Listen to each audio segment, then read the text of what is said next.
So to do the NG tube procedure, you want to make sure that your patient is sitting upright so that they don't breathe in anything or vomit anything while you're trying to do the procedure.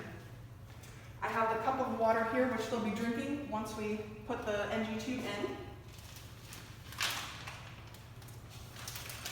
First thing you want to do is measure. So just imagine there's a sternum right here with a xiphoid process, which is that hard bony point at the bottom of the sternum.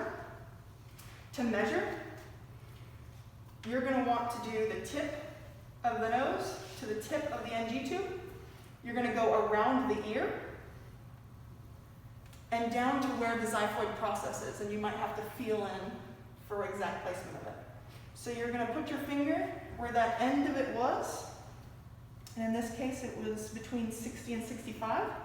You can use a marker or you can use a piece of tape to mark your place.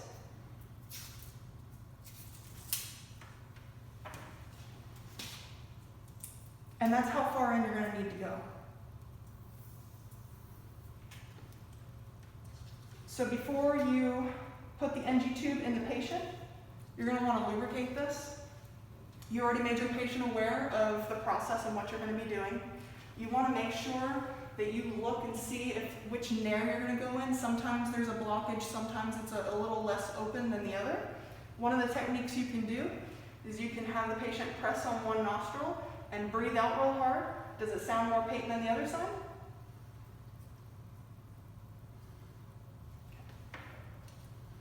So now our NG tube is all lubed up.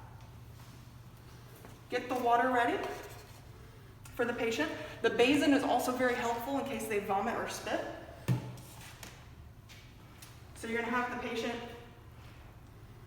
prepare them, and then you're going to stick this in, go all the way to the back, and as soon as you hit resistance, have the patient start drinking the water, and it'll help guide the NG tube in. So now we're going to go all the way to our point. And then once you get to the marked point, you're going to hold it there. The patient can stop drinking. That has assisted us.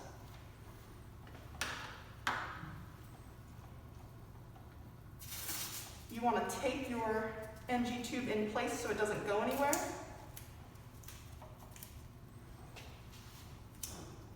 And how you can do that is you just split it down the middle.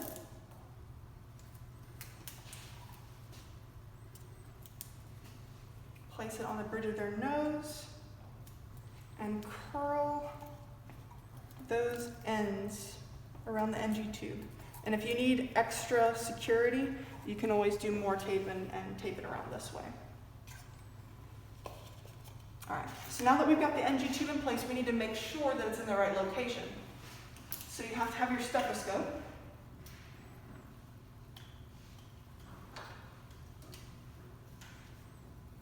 You're going to want to take this end piece out of the NG tube, but keep it keep it on the side because you're going to need it later and it's not easy to find pieces like that.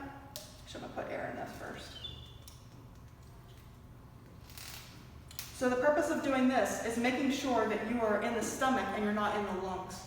You don't want to put too much air in the patient because it might cause abdominal distension and it might make them vomit. So have your stethoscope ready at the stomach, and then you're going to push down on this. And then you should hear bubbling. If you don't hear bubbling, you might not be in the right place or you might not be far enough into the stomach.